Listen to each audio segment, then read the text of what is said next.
What's good? It's your boy Fanon. Man, I'm gonna tell you, man, Anthony Joshua. It's like these clowns these clowns, man, make up stuff. It's like I wonder if they just. I mean, if it's. I mean, why do these dudes feel a necessity just to be telling stories, man? And on top of it, just the fact that this dude looks like it's so obvious that Eddie Hearn and Anthony Joshua do not want to make a Deontay Wilder fight, that it's just amazing. And the hypocrisy and just honestly, man, just the fabrication that Anthony Joshua displayed in this interview that I just watched with him called "The Gloves Are Off," in an interview that took place with him, Johnny Nelson, and Joseph Parker in the lead up to their fight. I mean, man, it's amazing, man. I'm just losing respect for this dude just more and more by the minute.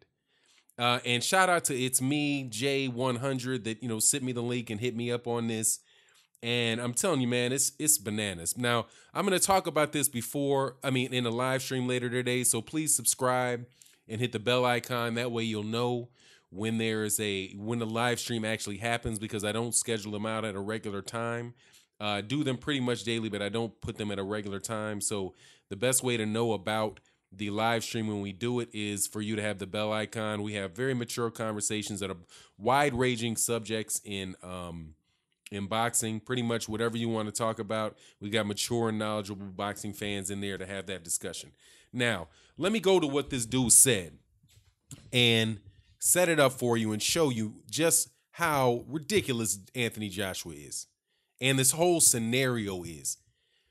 Johnny Nelson asked a question in this interview to Joseph Parker. And he says, Johnny Nelson said, "I heard rumors Tyson Fury will walk into the ring the night of the fight." Right? Johnny Nelson, the interviewer, asked Joseph Parker, "I heard rumors that Tyson Fury will walk into the ring the night of the fight, after the fight." Parker says, nothing's locked in. You never know what'll happen come fight night, right? But that he had heard about the rumor that could happen.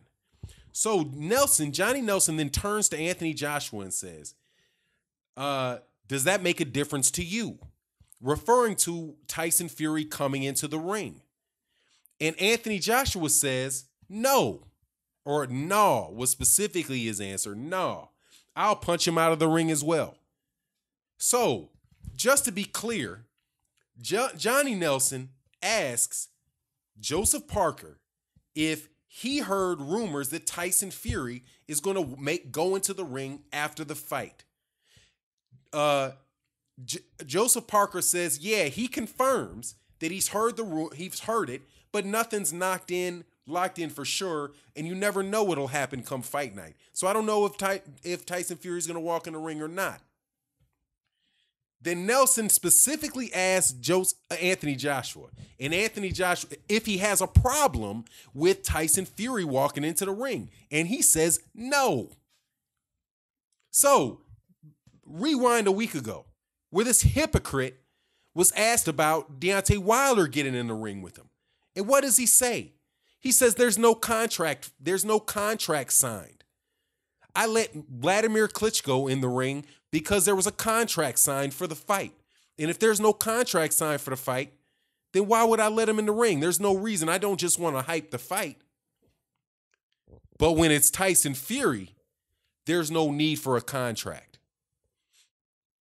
No need for a contract with Tyson Fury. But he needs a contract signed, sealed, and delivered with Deontay Wilder to let Deontay Wilder into the ring. Then the interview continued. And this is towards the tail end of the interview. He says, after that, he says, Tyson is a clown, man. I'm not worried about, Tyson Fury is a clown. I'm not worried about no one else. Then he talks about Wilder. Wilder could have been here, but he didn't step up. He talked it, but he didn't step up. He, referring to Parker, did. That's the difference. That's why I respect and honor the challenge. So not only does this dude tell a bold face, just be blatantly a blatant hypocrite. by saying in the case of Deontay Wilder, to get him in the ring, he needs to have a signed contract. But in the case of Tyson Fury, he's okay with it without a signed contract. And then he says that Deontay Wilder could have had a fight with him, that Deontay Wilder could have been in the ring fighting if he had stepped up to the challenge. But he didn't step up to the challenge. Deontay Wilder. He was talking, but he didn't step up to the challenge. Bold-faced lie.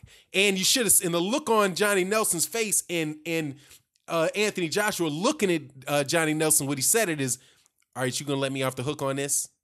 I mean, it's a look on his face. I can't say that was what in his mind, but man, if that was me, I would have been like, hold on. What do you mean? Did you offer him something? My last time I heard by Shelly Finkel said the last time he had talked to Deontay Wilder, the Deontay Wilder's camp had talked to Anthony Joshua was back in November. I think the date was the 29th when Eddie Hearn said that he was going to go ahead, that he was going to send the profit and loss statements, right?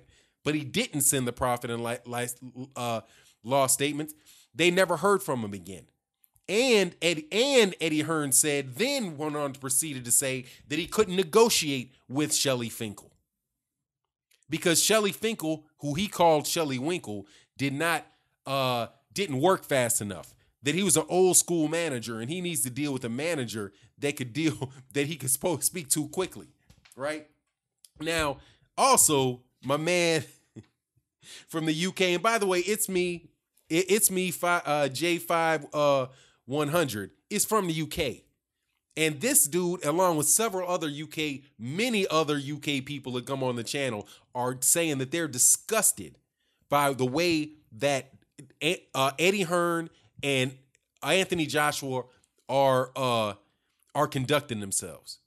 So just in this interview, you got Anthony Joshua being a blatant hypocrite because before he couldn't let Deontay Wilder in the ring because there wasn't a contract and he didn't want to hype the fight.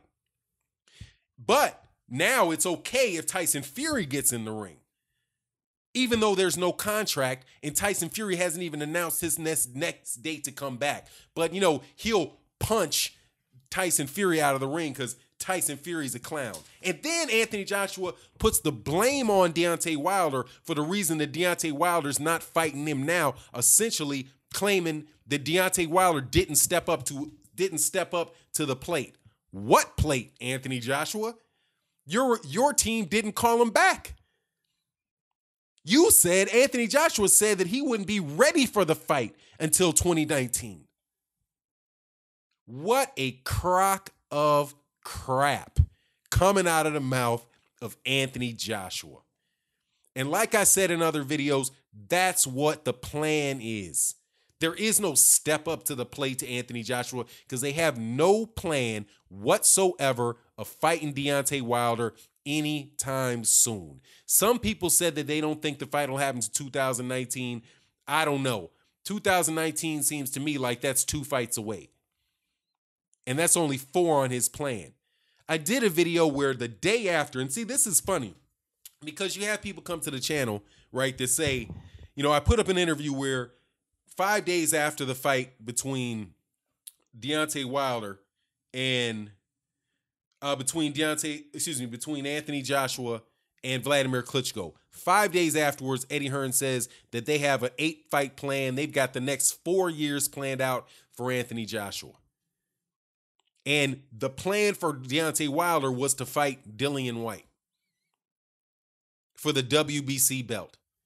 And that the fight that Anthony Joshua really, really wants is a fight with Dillian Whyte.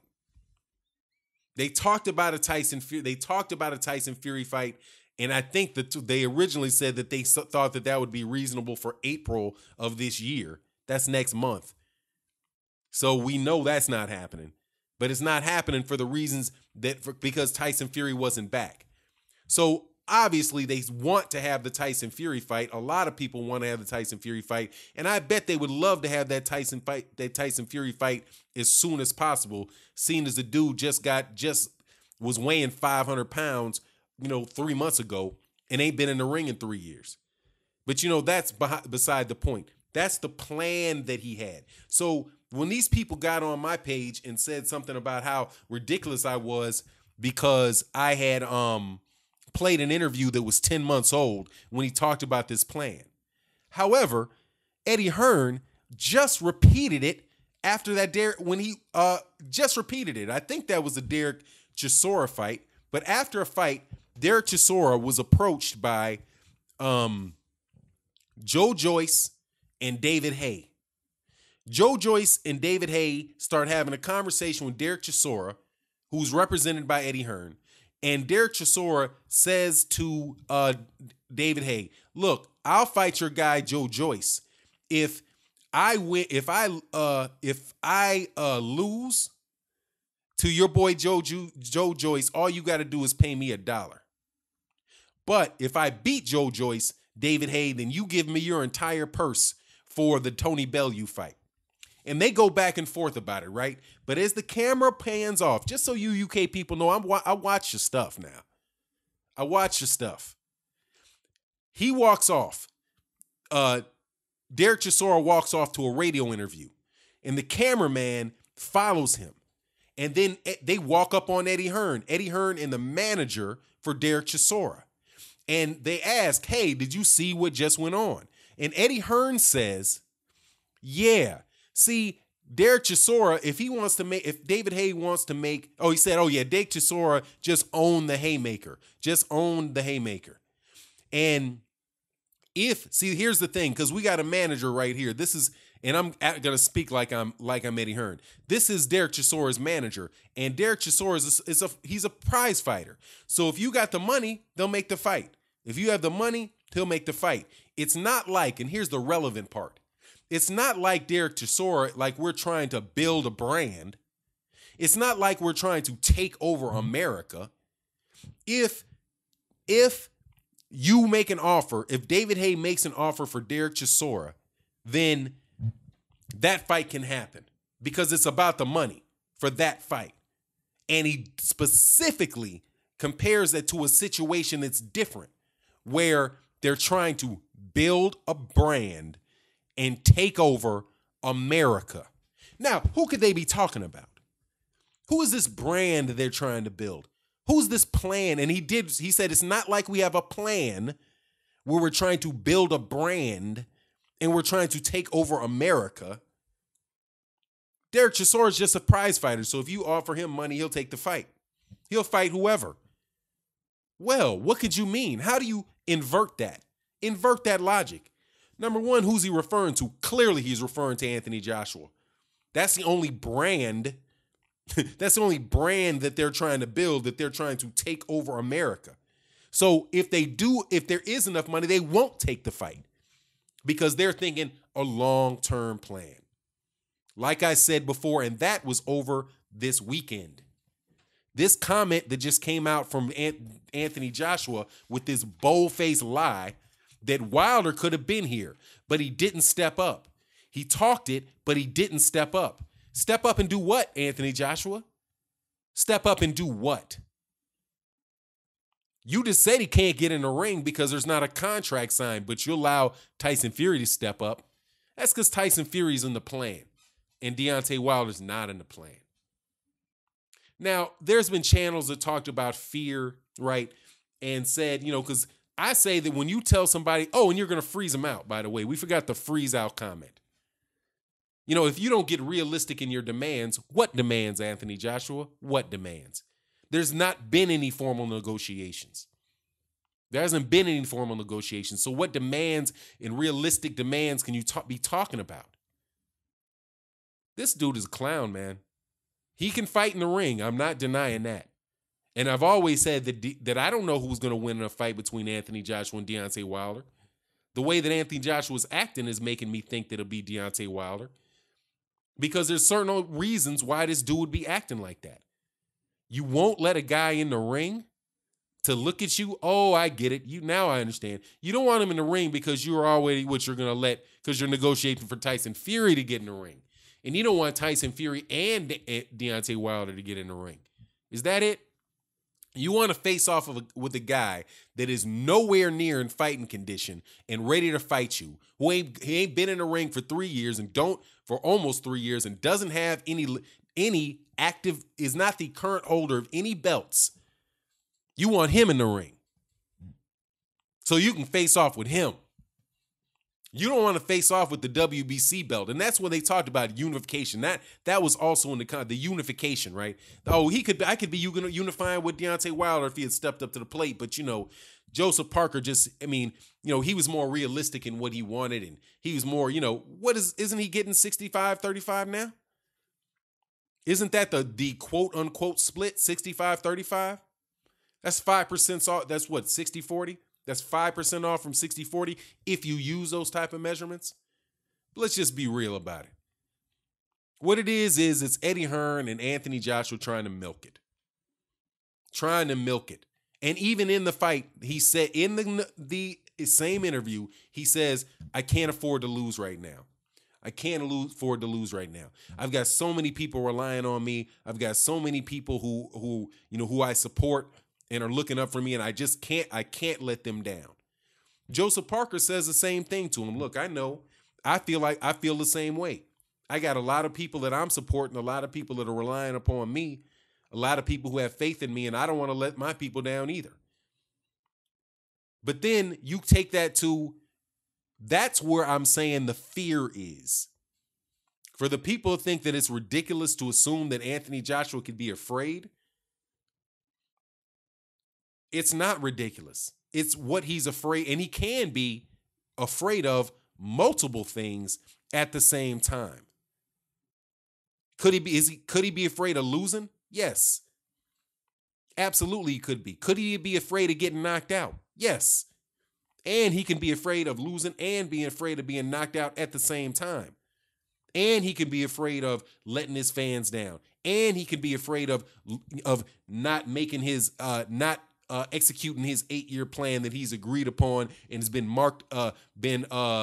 mapped out by his promoter, Eddie Hearn. And yes, he could be afraid that he couldn't take over he won't be in the position of taking over the United States, as is the goal that was again stated by Eddie Hearn when he's talking. Because that's the thing, when you talk, which Eddie Hearn does, eventually you're going to lay everything out there for people to see. And this is clearly an attempt to milk those belts for everything they can milk it for, and take the fight, the most dangerous fight, the farthest down the road, as far down the road as possible. But see, strange things can happen on the way to that 8th fight. Strange things can happen. You can lose to Joseph Parker. You can get knocked out by somebody else. Who knows? You can pull a muscle in training camp. Whatever. All kind of stuff can happen. And if you don't take the biggest challenge when it's presenting itself, that challenge might not be there for you when you think, when you actually want it to be there. But, at the end of for the sake of this conversation, I don't understand how people in the UK, and these are people in the UK sending this to me. So this is not me searching out stuff for, searching out stuff and making up stuff that I didn't see and UK people aren't saying. These are fight fans in the United Kingdom sending messages talking about how disgusted they are by Anthony Joshua and Eddie Hearn. And so if you keep doing this, it's clear that in this plan to take over America, that he's getting absolutely Anthony Joshua's reputation is getting demolished in the United States. Demolished. And yeah, I'm sure some people, if he comes over here and fights, which he's going to want to do, there'll be some people that'll watch it. And then you'll get the people that don't like Deontay Wilder, the people that want to make Anthony Joshua, they want to put the white hat on Anthony Joshua. But he's not going to make it though. He's not going to be as big. And I don't even care. He can be as big as he wants to be. The behavior is ridiculous. The behavior is shameful. And I don't understand why boxing fans want to be exploited. You got guys that are just blatantly playing a game to exploit fight fans. You have people come on my channel and say, "Oh, you should thank Anthony Joshua for giving you something to talk about so that you can make money and earn your living off of Anthony Joshua's name." Wrong, old fella.